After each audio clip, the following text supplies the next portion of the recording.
Que el Señor les bendiga, mis amados, en esta hora. Es un placer para mí nuevamente saludarles. Gracias por conectarse nuevamente a tu canal de YouTube, Tesoro del Cielo International Ministry. Un canal que tiene como objetivo principal sembrar la semilla de Jesús a las naciones, llevar la preciosa palabra de Dios a todas las familias de la tierra.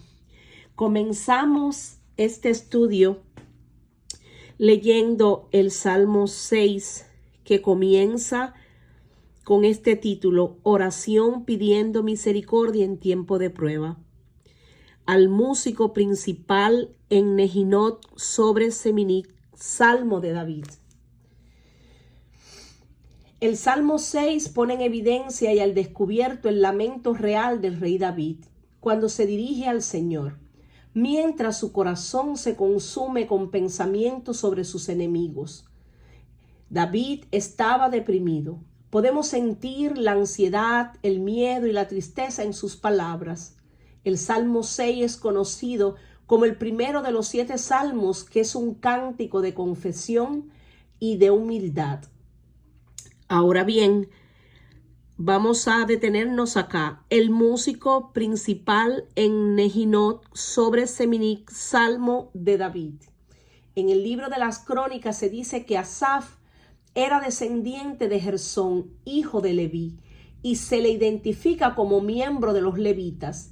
También es conocido como uno de los 3 levitas encargados por David para ministrar alabanzas y adoración en la casa de Dios. Muchos estudiosos suponen que él era el líder principal de los coros y músicos. Por eso cuando leemos al músico principal, determinamos que se refería a Asaf, a ese líder de alabanza y a ese líder que estaba puesto por Dios para ministrar en la casa y que era uno de los principales levitas de David. Ahora, seguimos analizando el texto. Dice acá Nehinot, sobre Nehinot. Esto es una referencia a los instrumentos de cuerdas en la musicalización de la alabanza. Y aparece otra palabra, seminit, significa octavo y denota, como algunos creen, un instrumento de 8 cuerdas, específicamente el arpa, que tiene 8 cuerdas, o más probablemente música en las notas bajas o bajo. David comienza este salmo dirigiéndose a Dios. Jehová, no me reprendas en tu enojo, ni me castigues con tu ira. Ten misericordia de mí, oh Jehová, porque estoy enfermo. ¿Qué significa la palabra reprender? Vamos a señalar aquí la palabra, reprendas. ¿Qué significa reprender? Reprender significa corregir, amonestar a alguien, desaprobando lo que ha dicho o hecho. No me reprendas en tu enojo. No sabemos cuál fue la ocasión de este salmo, pero debido a su pecado, David sentía que estaba bajo el enojo de Dios. Por lo tanto, clamó a Dios para que aliviara el castigo. Puede haber ocasiones en nuestras vidas en las que creemos que somos castigados por la mano de Dios cuando realmente sufrimos problemas que muchas veces nos provocamos nosotros mismos. Sin embargo, ciertamente hay ocasiones en las que el Señor castiga, o mejor dicho, disciplina a sus hijos. Por eso David decía, ni me castigues con tu ira. Sabemos que la mano castigadora de Dios no es principalmente una señal de su ira, sino más bien una señal de adopción. Eso dice Hebreos 12:7. Aclara que el castigo es evidencia de nuestra adopción. Por eso cuando David decía, ni me castigues con tu ira, ten misericordia de mí, oh Jehová, porque estoy enfermo. Vamos a analizar qué dice el libro de Hebreos 12:7. Y habéis olvidado la exhortación que como a hijos se os dirige, diciendo: Hijo mío, no menosprecies la disciplina del Señor, ni desmayes cuando eres reprendido por él, porque el Señor al que ama disciplina y azota a todo aquel que recibe por hijo. Si soportáis la disciplina, Dios os trata como a hijos, porque ¿qué hijo es aquel a quien el Padre no disciplina? Pero si se os deja sin disciplina, de la cual todos han sido participantes, entonces sois bastardos y no hijos. Por otra parte, tuvimos a nuestros padres terrenales que nos disciplinaban y los venerábamos. ¿Por qué no obedeceremos mucho mejor al Padre de los Espíritus y viviremos? Y aquellos ciertamente por pocos días nos disciplinaban como a ellos les parecía, pero para lo que nos es provechoso, para que participemos de su santidad. Es verdad que ninguna disciplina al presente parece ser causa de gozo, sino de tristeza, pero después da fruto apacible de justicia a los que en ella han sido ejercitados. Ciertamente la disciplina nunca es causa de gozo, pero después produce fruto. Aquí David decía: sáname, oh Jehová, porque mis huesos se estremecen. Mi alma también está muy turbada. ¿Y tú, Jehová, hasta cuándo? David se sentía abrumado. David sentía ya que hasta en su cuerpo el dolor se hacía palpable, se hacía visible, por decirlo de alguna manera. Ahora bien, cuando analizamos lo que significa la palabra enojo, vamos a ir directamente a esta palabra, enojo. Enojo o ira, dice que al vivir antes de la obra terminada de Jesús, David tenía menos certeza acerca de su posición ante Dios.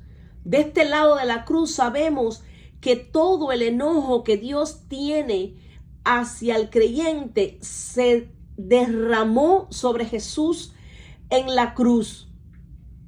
Dios castiga al creyente por amor corrector y no por enojo. Es decir, cuando Dios nos disciplina, Él lo hace porque cada día nosotros vamos en ese crecimiento, vamos desarrollándonos en este caminar de la fe hasta alcanzar, dice la Escritura, la estatura de ese varón perfecto. Por esa razón es que muchas veces cuando hacemos lo malo, Dios nos tiene que corregir. Y es bueno que Dios nos corrija, porque eso es lo que nos hace crecer en el camino correcto, nos hace crecer en esa fe en Cristo. Eso es lo que nos hace a nosotros ir cada vez más pareciéndonos a Jesús.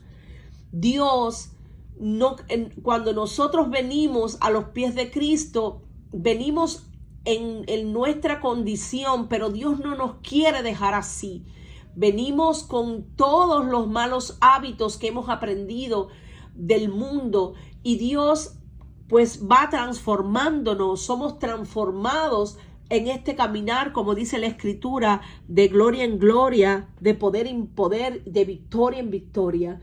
Y todo ese transformar pues es por medio de las aflicciones. Por eso Dios dice en su palabra que en este mundo vamos a tener aflicciones, pero confiamos plenamente en Él, que confiemos en Él, porque Él ya ha vencido al mundo. Seguimos aquí analizando: sáname, oh Jehová, porque mis huesos se estremecen, mi alma también está muy turbada. ¿Y tú, Jehová, hasta cuándo? David conocía la prueba de la debilidad física y el dolor. En medio de este tipo de castigo, él clamó a Dios por misericordia. Así que podemos orar para que los castigos de nuestro Dios misericordioso, si no se eliminan por completo, al menos puedan ser endulzados por la conciencia de que no son en ira, sino en su querido pacto de amor.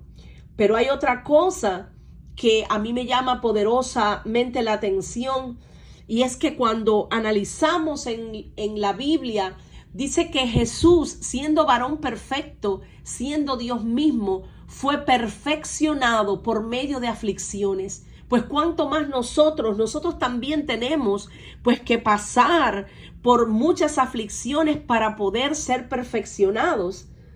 David decía, mi alma también está muy turbada. ¿Y qué cosa es la turbación? Es cuando alguien se aturde de modo que no acierta a hablar o a proseguir lo que estaba haciendo. Es un tipo de confusión, de desorden, de desconcierto. David conocía las pruebas de la debilidad espiritual y el dolor. La dificultad de estas pruebas llevó a David a buscar la misericordia en Dios. Estas pruebas del cuerpo y el alma eran amplificadas por el sentido de David de la ira de Dios contra él.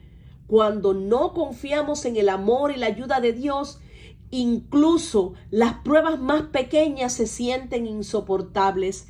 Solo el perfecto amor echa fuera el temor, donde el que teme no ha sido perfeccionado en el amor. Por eso él decía, mi alma también está muy turbada. ¿Y tú, Jehová, hasta cuándo? ¿Hasta cuándo? David sentía que estaba bajo el castigo de Dios, pero aún sabía que debía pedirle a Dios que acortara la prueba.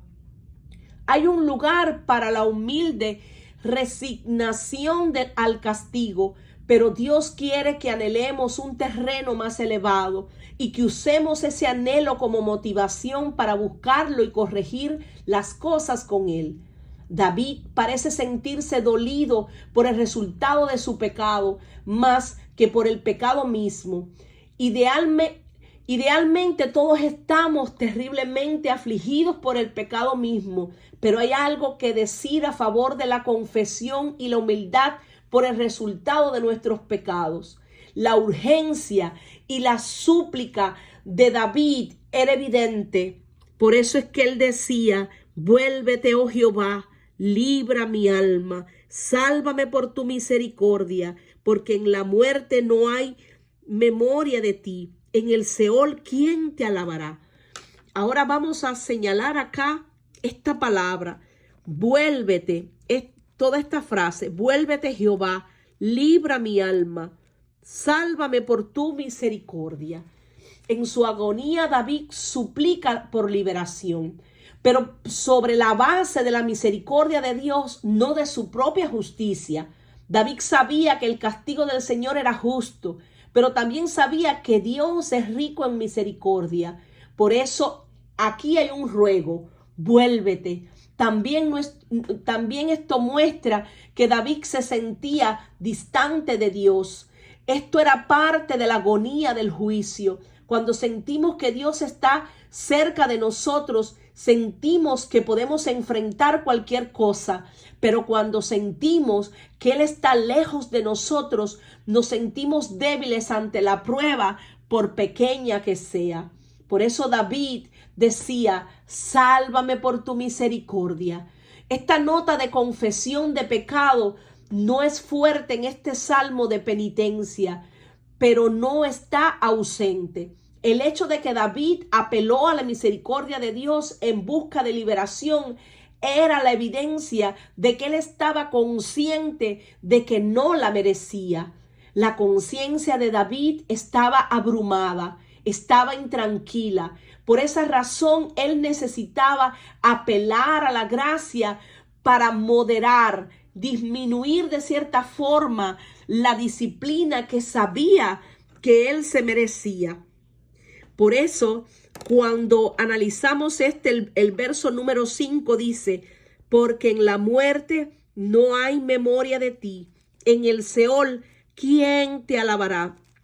David estaba consciente de que él tenía que buscar el rostro de Dios, que tenía que volverse cada vez más a Dios, que tenía que buscarle desde lo más profundo de su corazón, acercarse a Dios. Siempre es el bien. Por eso decía, en la muerte no hay memoria de ti.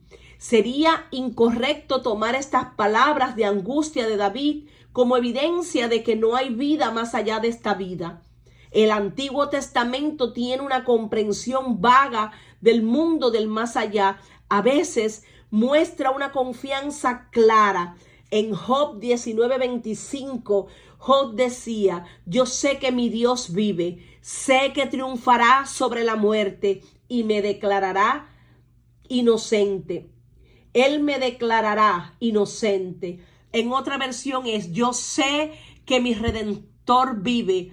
Y aunque mi cuerpo esté deshecho, yo sé que Él me levantará del polvo. Otras veces tiene la incertidumbre que David muestra aquí. David estaba aprendiendo a amar, estaba siendo procesado. ¿Y por qué yo les digo que David estaba aprendiendo a amar? Porque la persona que ama no tiene miedo. Donde hay amor, no hay temor. Al contrario, el verdadero amor quita el miedo. Si alguien tiene miedo de que Dios lo castigue, es porque no ha aprendido a amar. Eso dice Primera de Juan 4:18. Y en Segunda de Timoteo 1:10 dice que Jesús sacó a la luz la vida y la inmortalidad por el evangelio. La comprensión de la otra vida era, en el mejor de los casos, turbia en el Antiguo Testamento, pero Jesús nos dejó saber sobre el cielo y sobre el infierno, que nadie, más que nadie, Jesús nos dejó bien claro de que existe el cielo, pero de que también existe el infierno. Jesús pudo hacer esto porque tenía conocimiento y tiene conocimiento de primera mano de la eternidad. Y todos sabemos que Jesús, el Verbo que se hizo carne, habitó entre nosotros. Vimos su gloria como la gloria del unigénito del Padre, lleno de gracia y de verdad. Él vino a esta tierra, pero Él era Dios mismo caminando entre nosotros. Jesús, el Hijo de Dios, vino a esta tierra y Él habita ahora en cada corazón que le ha recibido. Habita en mi corazón y habita también en el corazón de todos aquellos creyentes en el mundo entero que le han creído, que lo han recibido como único Dios, Señor y Salvador. El punto de David no era presentar una teología de este tema. Él estaba en agonía, temiendo por su vida, y sabía que ahora podía recordar a Dios y darle gracias. Él no tenía la misma certeza y comprensión, por lo que le pidió a Dios que actuara de acuerdo con su certeza. Ahora, cuando analizamos este verso, porque en la muerte no hay memoria de ti, en el Seol, ¿quién te alabará? Aquí David, inspirado por el Espíritu de Dios, puso al relieve lo que dice Hebreos 9:27. Y de la manera que está establecido para los hombres que mueran una sola vez y después de esto el juicio. Es decir, viene el juicio de Dios. Todos los hombres, dice, por cuanto todos pecaron, todos están destituidos de la gloria de Dios. Todos vamos a morir al menos una vez. Pero aquí se está refiriendo a esa muerte segunda, donde allí sí es verdad que el que sufra esa segunda muerte ya no podrá alabar a Dios. Por eso es que dice, en el Seol, ¿quién te alabará? Ahora bien, cuando estudiamos el libro de Juan 5:29 dice, y los que hicieron lo bueno saldrán a resurrección de vida, mas los que hicieron lo malo a resurrección de condenación. Es decir, todas esas personas que vayan a resurrección de condenación, esas personas ya no podrán adorar a Dios, ya no podrán clamar a Dios y ser escuchados por Él. Dice la Escritura que la muerte segunda se menciona en varias ocasiones en este libro del Apocalipsis. Es el sinónimo del lago de fuego. Es una muerte en el sentido de que es una separación de Dios, quien es el dador de la vida, y se llama la muerte segunda porque sigue a la muerte física. Voy a leerles rapidito Apocalipsis 21:8, que explica la muerte segunda más en detalle. Pero los cobardes e incrédulos, los abominables y homicidas, los fornicarios y hechiceros, los idólatras y todos los mentirosos tendrán su parte en el lago que arde con fuego y azufre, que es la muerte segunda. Y si seguimos analizando, en otros 3 lugares del Apocalipsis también se menciona la muerte segunda. La primera es en Apocalipsis 2:11. El que tiene oído, oiga lo que el Espíritu dice a las iglesias. El que venciere no sufrirá daño de la muerte segunda. En este versículo Jesús promete a los creyentes, los vencedores, no experimentarán el lago de fuego. La segunda muerte es exclusivamente para quienes han rechazado a Cristo. No es un lugar donde los creyentes en Cristo deben ir ni temer. Por eso, cuando analizamos la Escritura, dice que ninguna condenación hay para los que están en Cristo Jesús, los que no andan conforme a la carne, sino conforme al Espíritu. Y esto está en Romanos 8:1. Ahora seguimos analizando este hermoso salmo. Dice: me he consumido a fuerza de gemir, todas las noches inundo de llanto mi lecho. Riego mi cama con mis lágrimas, mis ojos están gastados de sufrir, se han envejecido a causa de todos mis angustiadores. Vemos que el sufrimiento de David era por causa de sus angustiadores. Él se sentía abrumado, se sentía que no tenía ya fuerzas, pero por eso decía, la mano de castigo de Dios, él pensaba que pesaba sobre él. Su vida parecía no ser más que lágrimas y miseria. El juicio de David tenía al menos 3 componentes. David sentía que Dios estaba enojado con él. David carecía del sentido de la presencia de Dios. David no podía dormir. Por eso decía: todas las noches inundo de llanto mi lecho. Este es un buen ejemplo de exageración poética.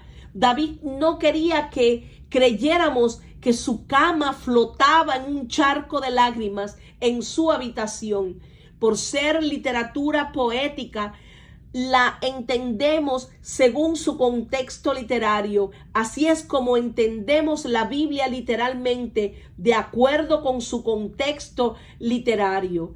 Esto es como una metáfora, porque nos lleva a imaginarnos que el sufrimiento tan grande de David, él lo comparaba como si sus lágrimas llenaran toda su cama, que toda su cama estuviera húmeda, estuviera rebosando, pero de las lágrimas.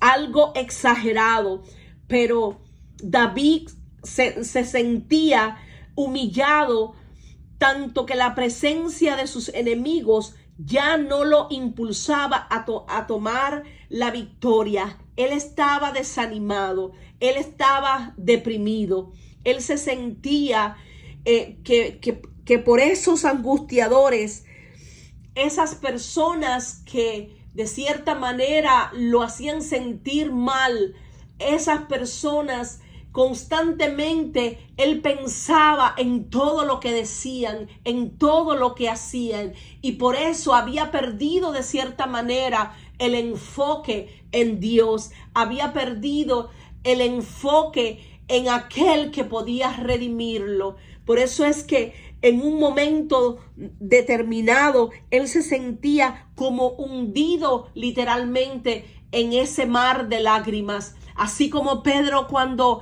iba por encima de las aguas caminando hacia Jesús, que miró la tormenta y se hundió. Asimismo se sentía David, hundido en los problemas, hundido en las circunstancias, hundido en esa depresión, hundido en esos pensamientos constantes sobre aquellos que le vituperaban, sobre aquellos que les perseguían. Pero hay algo que David hizo, y fue volverse a Dios. Hay algo que él hizo bueno, y fue reconocer la condición en la que él se encontraba. Él sabía que estaba mal, por eso decía: yo estoy enfermo, esto me ha enfermado, esta situación me ha hecho mal, pero tú, Dios mío, tú puedes salvarme, tú eres el único que puedes levantarme, tú eres el único que puedes sacarme de esta condición. David sabía a quién tenía que acudir, igual que tú y yo, cuando tenemos una situación, por difícil que sea, porque por eso la Biblia dice: poner la mira en las cosas de arriba y no en las de la tierra, puestos los ojos en Jesús, que es el autor y consumador de nuestra fe.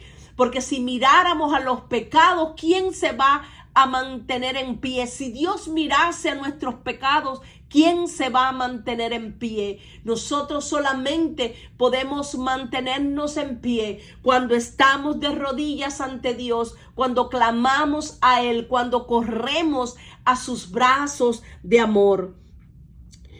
Y seguimos en el análisis ahora del versículo 8. Dice: apartaos de mí todos los hacedores de iniquidad, porque Jehová ha oído la voz de mi lloro, Jehová ha oído mi ruego, ha recibido Jehová mi oración. Se avergonzarán y se turbarán mucho todos mis enemigos, se volverán y serán avergonzados de repente. Y analizando esta otra porción que está acá en la Nueva Traducción Viviente, vemos aquí específicamente como David decía: el dolor me nubla la vista, tengo los ojos gastados a causa de todos mis enemigos. Váyanse todos ustedes que hacen el mal, porque el Señor ha oído mi llanto, el Señor ha escuchado mi ruego, el Señor responderá a mi oración. Que todos mis enemigos sean deshonrados y aterrorizados, que retrocedan de golpe, avergonzados. Hay algo que me gusta de esta versión, y es lo siguiente: el versículo 9. El Señor ha escuchado mi ruego, el Señor responderá mi oración. Algo que siempre tenemos que tener en cuenta, que por más difícil que sea la situación, un corazón contrito y humillado, Dios no desprecia. Por eso David podía decir con propiedad: el Señor ha escuchado mi ruego, el Señor responderá a mi oración. David hizo su grito agonizante a Dios y Dios lo escuchó. El lloro tiene la voz delante de Dios. No es que a Dios le impresionen las manifestaciones emocionales, sino que le impresiona un corazón apasionado. Por eso la Escritura dice que los sacrificios de Dios son ese espíritu quebrantado, son ese espíritu que es humilde, que reconoce su condición, que se humilla delante de Dios Por eso David no tuvo miedo de llorar ante el Señor y Dios honró la voz de su lloro. ¿No es asombroso creer que nuestras lágrimas se entienden incluso cuando faltan las palabras? Aprendamos a pensar en las lágrimas como oraciones. Es que cuando nosotros lloramos, muchas veces no nos damos cuenta que también Jesús lloró también. Él también sintió y Él también llevó ciertamente nuestras iniquidades, llevó nuestro dolor, llevó nuestro pesar, todo Él lo llevó. Él cargó en aquella cruz, pero también cargó en su propio cuerpo todas las aflicciones. Él es varón de dolores, experimentado en quebranto.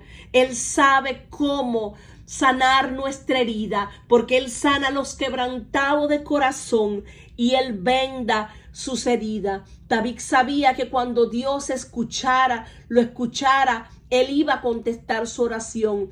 Sus enemigos tendrían problemas. David vio ahora que su agonía y problemas eran temporales y dio paso de una agonía y problemas permanentes para con sus enemigos, le dio paso a esa fe inquebrantable, porque este versículo dice: el Señor ha escuchado mi ruego. Él sabía que Dios escuchaba.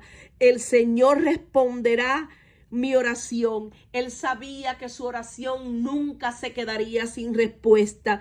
Que todos mis enemigos sean deshonrados y aterrorizados, que retrocedan de golpe, avergonzados. Y esto refiriéndose específicamente a esas huestes espirituales de maldad que operan en las regiones celestes, porque nosotros no tenemos lucha contra carne ni sangre, sino contra huestes espirituales de maldad que operan en las regiones celestes. Por eso en esta hora, que todos los enemigos sean deshonrados y aterrorizados, que retrocedan de golpe, avergonzados, en el nombre poderoso de Jesús. Y bueno, mis amados, gracias por conectarse una vez más. Espero que haya sido de gran bendición esta enseñanza. Te pido que si no te has suscrito, que te suscribas a tu canal de YouTube para poder seguir aprendiendo cada vez más juntos la preciosa palabra de Dios. Bendiciones y hasta pronto.